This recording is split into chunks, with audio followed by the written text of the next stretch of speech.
Halo sahabat-sahabatku, hari ini saya didatangi oleh cucuku dan dia akan melakukan pertanyaan sama aku. Kira-kira tanya dulu ya, Pak. Nah, apa? Kira-kira cucu Opa ini udah datang nih, anakku udah datang. Yang luar biasa nih cucu datang. Kira-kira apa pertanyaannya? Jadinya kan Opa sama Teta kan sering keluar negeri kan? Oh iya, sering. Opa Teta paling suka ke negeri Mas? Swiss. Kalau Opa ke Swiss, Ya, dengan ke Paris ya, Ya. sama Teta. Kalau Asianya Jepang dan Korea. Kenapa suka ke situ? Ya, Teta yang suka. Opa tinggal kan ngawal. Paling enak itu di Swiss. Kita paling suka di Swiss. Tapi kalau ke luar negeri kan Opa Teta bahasa Inggrisnya cuma bisa dikit-dikit doang. Jadi gimana ngomong? Emang dia tahu apa bahasa Inggris Opa sedikit. Nah, ini pasti tahu nih dia. Tahu betul ya opanya nggak sekolah, dia bilang bahasa Inggris opanya nggak sedikit. Memang pernah Teta bertanya begini. Oh, abang, kata Teta, bagaimana kita selalu keluar negeri, kalau jauh-jauh begitu sampai ke Paris, ke Swiss, berhari-hari, berminggu-minggu, kan bahasa Inggris kita kan pas-pasan. Kata Teta. Tapi Opa bilang ke Teta, tidak perlu khawatir. Yang penting kartu kredit Opa no limit. Yang Papa khawatirkan, duitnya nggak ada, bahasa Inggrisnya bagus. Kalau Papa memang bahasa Inggris pas-pasan lah ya. Jadi kalau Opa masuk taksi, halo, apa lihat meteran kan? Bayar. Kalau hotel, Opa kan udah semuanya PPIV. Kalau Opa keluar negeri, Opa kalau nggak first class ya business class. Nah, Papa di airport sudah dilayani, turun dilayani. Yang penting ada uang, semuanya bisa diatur, cucuku. Itu kuncinya. Memang sedikit terkendala. Ya, terkendala orang tuh kan nggak pandai-pandai juga bahasa Inggrisnya, standar-standar juga kan. Yang penting kalau Opa agak pusing-pusing, Opa suruh aja Teta dikit-dikit bisa lah. Tapi tidak membuat Opa takut ke luar negeri karena bahasa Inggris Opa sedikit-sedikit. Tapi setelah tidak berapa lama setelah itu kan Opa sering membawa anak Brian, sekarang Irena suka ikut kan. Ntar lagi cucu juga ikut kan. Kalau bahasa Inggris tidak ada masalah. Kalau Opa pernah nggak keluar negeri sama Teta sama Uncu? Terus ada terjadi hal lucu karena Inggrisnya nggak bisa full? Ya, ada lucu juga. Yang merasa lucu ya Uncu aja. Kalau orang itu kan dia juga nggak bisa bahasa Inggris. Jadi Papa hantam aja, nggak ada masalah. Paling kejadian ini, Pak, kejadian kita di Ferrari yang di tol, Pak. Iya. Itu kejadian salah. Itu Uncu bisa bahasa Inggris, tapi orang Italinya nggak bisa bahasa Inggris. Di tol, kita udah masuk tol, kita ketinggalan, kita masuk tol ke daerah tempat kita pertemuan. Ketika kita mau bayar, orang tuh tetap dengan bahasa Italinya, kita tetap dengan bahasa Inggrisnya. Kehilangan akal. Oh, Papa tidak kehilangan akal. Papa ambil dompet Opa. Pak, kasih tuh duit nih. You know? Langsung. Oh ya. Dia beli euro apa? 50 euro kan? Oh, dia kembaliin. Oh, aman kan? Terselesaikan masalah. Pertama tuh dia marah-marah aja, Ki. Dia tuh nggak bolehin kita lewat kan, Ki. Uncu udah pakai bahasa Inggris. Dia nggak dengan ngerti. skill Uncu mau gimana juga, dia nggak mau ngomong bahasa Inggris sedikit pun. Dipaksa bahasa Italia dia terus. Untung Opa langsung keluar dompet, langsung ini, dia langsung diem ambil duit Opa, lewat kita langsung. Dia kembalikan, dicek. Selesai kan? Yang penting nggak usah pintar-pintar, yang perlu kita cerdik aja. Pintar perlu, tapi kan mesti cerdik juga. Itu cu. Bagaimana menurut cu? Aman kan? Jadi kalau pergi mau Pak keluar negeri jangan khawatir, tenang, nggak ada masalah kan. Papa kan pernah muda nih, kita tahu Papa pasti pernah muda. Papa dulu pernah ditolak cewek nggak sih, Pak? Dulu? Iya. Ya ada juga sih. Ada, Pak? Ada pasti. yang paling ya, nolak ada, tapi Bapak kan ada gengsi-gengsinya juga. Oh. Sebelum ditolak, apa dia kabur duluan? Itu dia jawabannya. Papa lihat kalau gerak-geriknya kurang menguntungkan Papa kabur duluan. Pasti itu. Papa kan dari dulu itu kan orang marketing. Orang marketing itu, kalau orang marketing itu begini. Kalau waktu Papa menjahit, Papa tawarkan jahitan Papa kepada orang, Papa tahu tuh dia berminat atau tidak jahitan Papa. Ketika Papa berdagang petai juga begitu. Ketika Papa jualan begitu, Papa tahu tuh orang mau beli atau tidak. Itulah namanya feeling seorang marketing. Nah begitu juga menghadapi cewek gitu. Kalau Papa lihat Papa suka, tapi rada-radanya dia sedikit kurang, oh papa lebih sok daripada dia, dia kabur. Jadi nggak pernah ditolak itu. Sebelum ditolak pada kabur duluan. Itu yang perlu papa pastikan itu. Gitu caranya ternyata. Iya loh. Kan Opa Teta suka olahraga bareng. Iya. Olahraga favoritnya apa? Kalau Teta sepeda. Sepeda. Opa ngawal Teta sepeda. Kita ke Jogja, kita ke Bali, Jakarta mah sudah kita lumat 60 kilo. Nggak ada masalah. Jadi dulu Teta ikut Opa golf, sekarang dia nggak ikut. Ya, jadi kalau Opa olahraga favoritnya golf. Kalau sepeda itu Teta yang suka, Opa tukang kawal. Nah, jadi Opa mendukung Teta suka berolahraga, asal dia suka berolahraga, apapun olahraganya Opa ikut, Opa dukung. Jadi kalau Opa mau golf ini, Opa mau golf janjian sama teman, Teta bilang, Bang besok kita sepedaan dong, ayo. Nah, Opa bilang sama teman Bapak, sorry saya nggak bisa golf karena ngawal istriku naik sepeda. Begitu kan, ya kan? Ya. Nah, itu kita kan. Jadi yang perlu enak. Kalau Teta ngajak berenang, Opa berenang. Biarpun Opa udah golf pagi. Nah, karena kita berenang bareng berdua. Kadang juga nge-gym berdua gitu loh. Jadi kebersamaan lah. Begitulah cucu Opa kalau namanya satu paket kan memang begitu kan. Lu ngomongin cucu, Pak. Papa ini nggak sih? Menurut Papa ada cucu Papa yang paling karengkang nggak sih, Pak? Siapa, Pak? Oh banyak. Karena opanya kerengkang, cucu pasti ada pada kerengkang. Ada. Kif kerengkang. Oh gitu. Kif kerengkang. Oh sudah itu si Raza dikit-dikit lah ya. Agak kerengkang kali. Kalau Raja dikit-dikit. Nah, itu aja Pak lihat yang agak kerengkang banget ya itulah kira-kira. Gatra biasa Papa bilang sekarang. Gatra. Udah mulai. Tapi ya, sasaran Gatra ke sana apa lihat. Tapi Opa tidak bermasalah aja coba kerengkang karena opanya memang kerengkang juga. Yang cewek ada nggak Opa? Wah, kalau ceweknya yang paling lembut Kiara. Yang paling lembut iya, siapa? tapi kalau yang paling kerengkang yang paling tua ya Azifah. Cucu pertama. Cucu pertama kan selalu bentrok dengan si bungsu dia kan. Karena cucu pertama tingginya hampir sama si bungsu.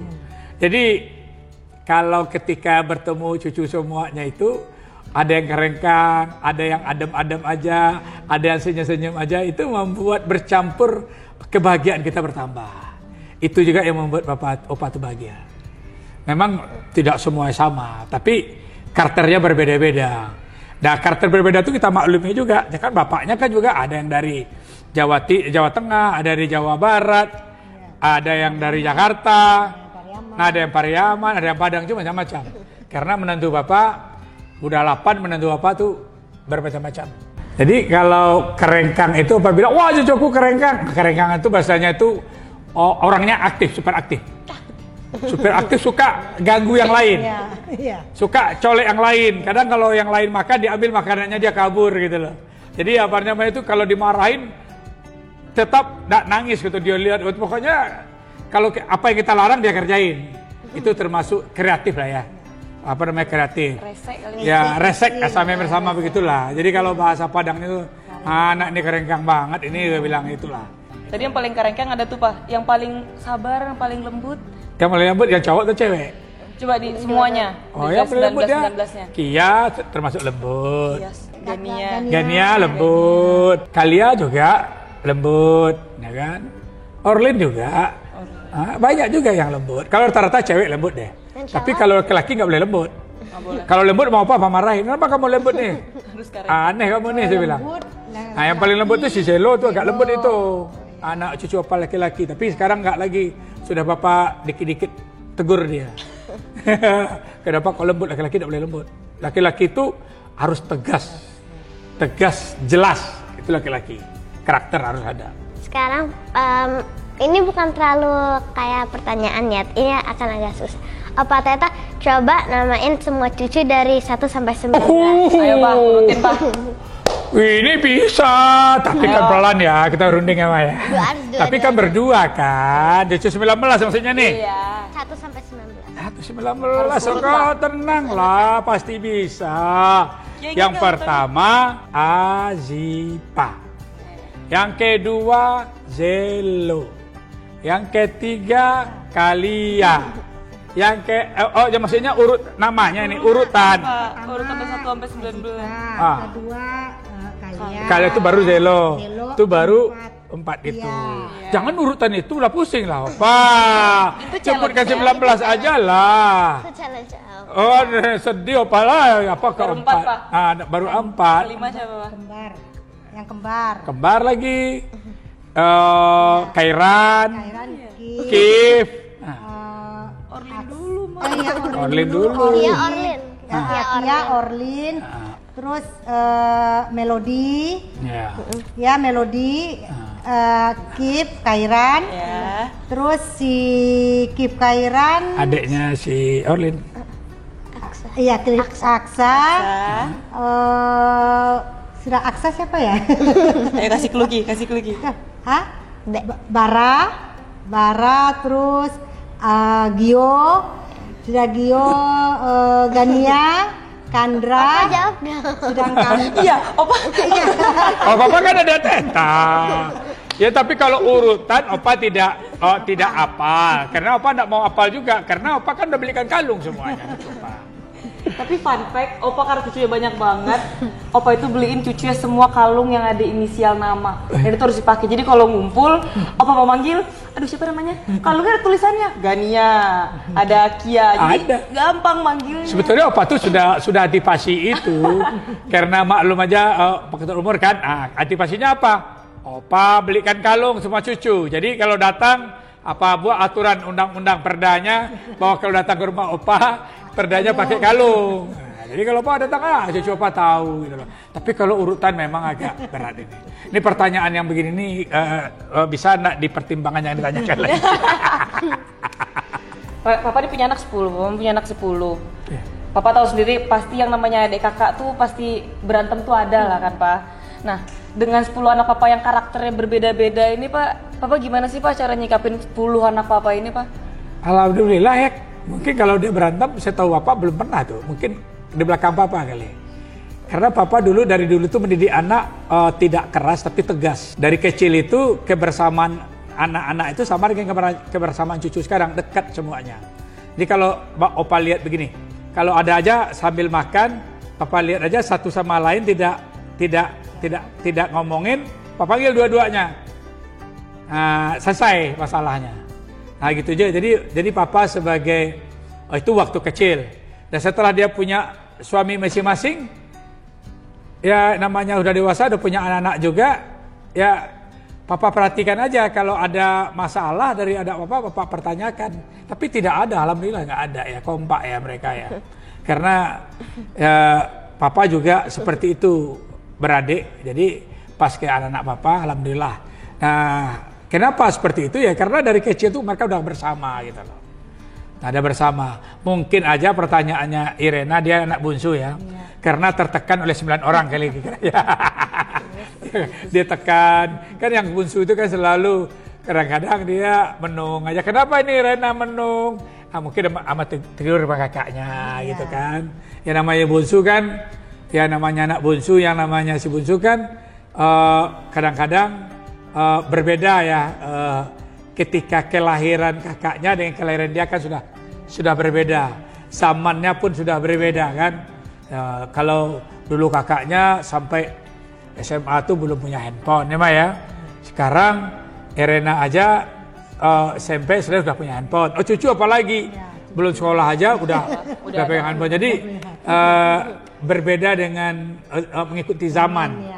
Nah, tapi alhamdulillah bisa Papa sikapi, dan Papa arif juga untuk melihat anak. Tapi selalu juga Opa tanya Neta dulu, itu si Anu, itu si A sama si Z, kenapa? Ada apa? Oh enggak apa-apa. Mungkin yang satu lagi apa aja, lagi mumet aja, atau yang satu lagi kurang enak badan, atau ya lagi alangan atau bagaimana dan lain sebagainya lah. Emang berbeda-beda. Kalau perempuan kan, apalagi Rena kan kalau lagi halangan mumet kan Tak bisa, Papa tahu tuh kalau Rena lagi halangan, apa enggak pernah ganggu, nanya-nanya apa enggak mau gitu loh. Jadi memang kita harus memahami karakter anak kita. Apalagi cewek itu mesti kita pahami sendiri.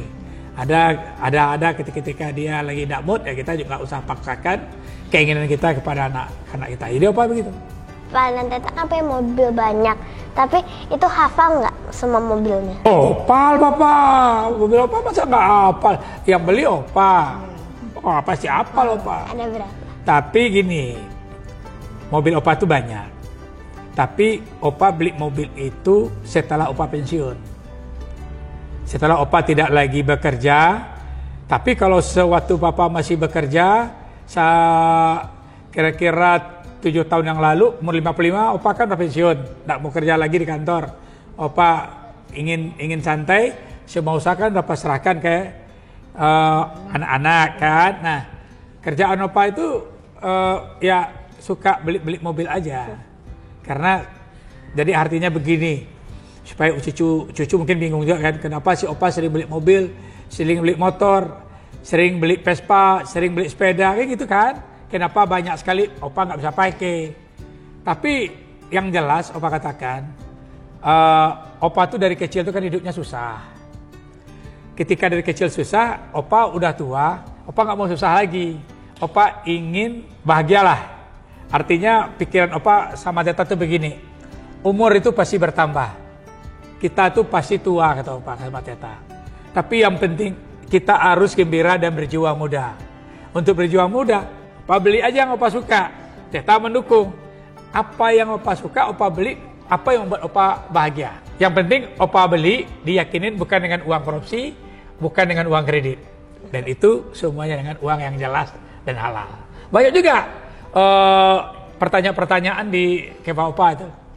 Nah, komen-komen ya sahabat-sahabatku, aku bukan istilahnya bukan pamer, bukan membangga-banggakan, tidak. Itu adalah saya katakan sekarang bahwa waktu kecil saya susah, waktu saya berusaha, saya bekerja, saya tidak pernah beli mobil-mobil itu. Ketika sampai umur 55 tahun saja, saya ke luar negeri itu hanya ke Singapura dan hanya ke Mekah yang paling jauh. Saya tidak pernah membawa anak saya berlibur ke Eropa, ke Amerika, nggak pernah. Setelah saya pensiun, saya mulai lalang buana mobil, saya beli motor, saya beli mobil, apa yang membuat saya bahagia, dan itu didukung oleh istri dan anak-anak saya. Pokoknya yang penting Bapak bahagia aja. Nah sekarang pertanyaannya, mobil-mobil apa yang Opa punya? Begitu pertanyaannya. Opa punya Ferrari F12, Opa punya Lambo Aventador, Opa punya Aston Martin DB9 James Bond, Opa juga punya McLaren 720S, Opa punya SL, punya E-Class, punya G-Class, punya Gladiator, punya Jeep, punya bus, macam-macam mobil Papa, banyak sekali. Yang Opa paling sering pakai apa? Yang Opa sering pakai, yang Opa sering pakai kan untuk golf aja, yang ada ditaruh di depan. Opa paling suka pakai mobil Teta. Nah, mobil Teta itu yang Opa sering pakai itu E53 Mercy. Itu yang selalu Opa pakai golf gitu. Karena posisinya di luar. Di luar. Ya, tidak di garasi. Kalau mobil yang di garasi jarang Opa pakai. Nah. Kalau mobil favorit Opa apa? Oh, favorit Opa itu mobilnya itu Ferrari dengan Lamborghini. Tetap? Kita ikut Opa aja. Karena apa kan? Kok pilot. Nah, jadi kalau Bapak pergi nyetir, kalau kita lagi acara-acara Ferrari kayak kemarin pergi touring kan, kemarin Opa kan touring tuh. Touring Ferrari di Itali, Teta di belakang, berdua Rena. Kalau kami touring ke Bromo, ke Jawa, ke Jawa Timur, ke Jawa Tengah, setelah itu ke Bali, kemarin ke Sumbar terakhir kita pergi, Teta kok pilot di samping. Jadi hobi Bapak, hobi.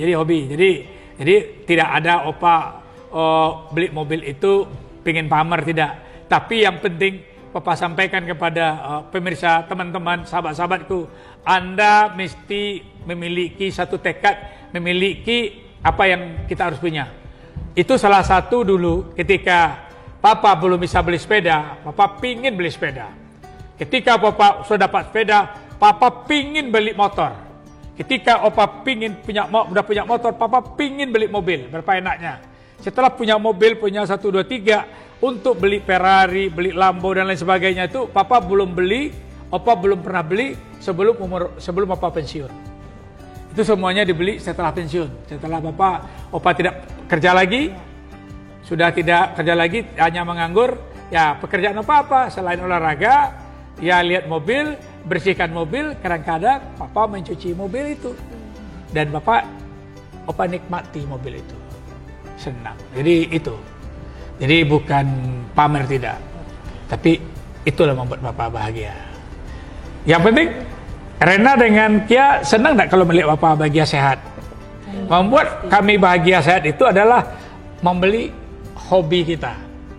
Kita hobi, kita beli. Kita curahkan. Yang penting kita beli dengan uang yang Opa cari, dengan uang yang Opa kumpul-kumpulkan, dengan uang yang Opa tabung-tabungkan. Pas Papa pensiun, tabungan dibuka, dibelilah mobil ini. Nah itu. Mantap kan? Apa mau naik lagi? Kemarin kan udah Opa ajak naik Ferrari ikan kuning. Enak kan? Kencang larinya? Kalau Uncu udah kemana-mana udah Pak bawa. Udah biasa Uncu, udah keluar negeri ikut naik apalagi Ferrari. kalau Teta. Nah jadi tadi Opa beli mobil lagi. Mobil lagi. Mobil lagi.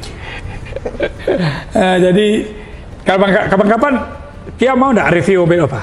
Boleh. Boleh, oke. Opa ceritakan samanya, ini mobilnya apa, pakai mana, cc-nya apa.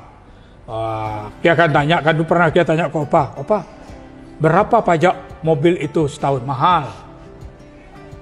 Opa kayaknya bayar pajak mobil setahun itu mungkin 1 M ada. 1 miliar ada. Itu kayak Ferrari itu pajaknya 1 tahunnya itu 170 juta. 1 tahun. Lambo juga hampir sama pajaknya. Mahal pajaknya. Tapi tidak apa-apa.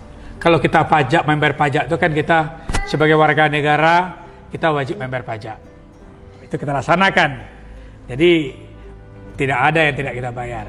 Pajak mesti kita bayar sebagai warga negara yang baik. Sahabat-sahabatku, terima kasih telah menyaksikan video-video kami.